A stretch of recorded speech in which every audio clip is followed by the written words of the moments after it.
Pour Bourdieu, c'est pas seulement le patrimoine économique qui fait la différence entre les classes sociales, c'est aussi le patrimoine culturel. Il y a fondamentalement des goûts de classe et des cultures de classe qui fait que notre habitus, notre grille de lecture, notre petite lunette de soleil particulière, eh bien, elle sera déterminée par cette culture de classe. Parce qu'on aura envie de faire, mais aussi parce qu'il nous dégoûte.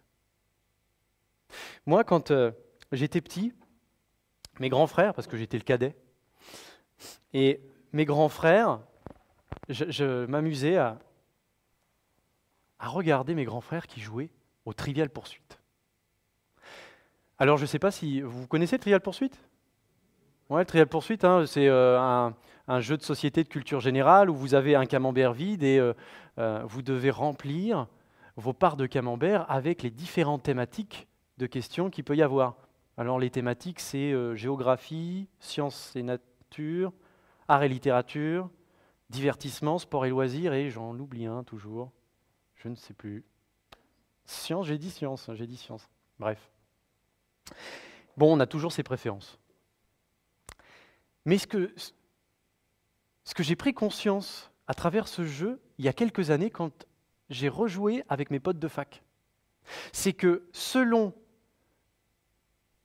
la classe sociale d'où tu viens, tu favoriseras une certaine catégorie de questions. Moi, par exemple, mes frères et sœurs, quand j'étais petit, faisaient tout pour tomber sur le camembert rose, sur les questions roses. Les questions roses, c'est les questions divertissement.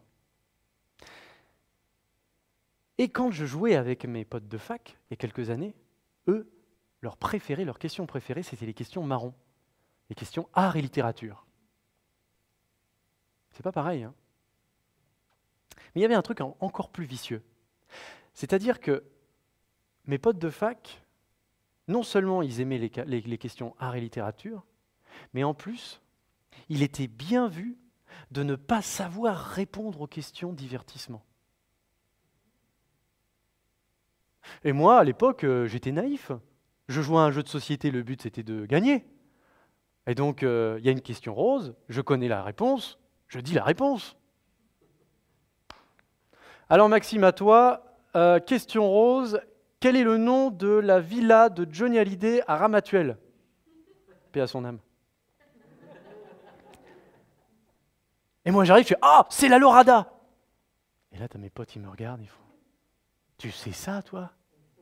Je fais « Bah ouais, mon père, il est fan de Johnny Hallyday. » Et boum, catégorisé. Répondre aux questions roses, aux questions divertissement, c'est tout de suite se catégoriser dans une classe sociale qui préfère regarder la télé-réalité plutôt que d'aller lire le dernier Goncourt. Mais ça marche aussi de l'autre côté. Alors pas pour moi, mais ma maman, elle m'a raconté que quand elle était petite, ses parents lui interdisaient de lire. Elle n'avait pas le droit de lire. Et elle se cachait sous les draps le soir pour lire. Parce que ça servait à rien pour eux. C'était de la perte de temps. Alors vous voyez que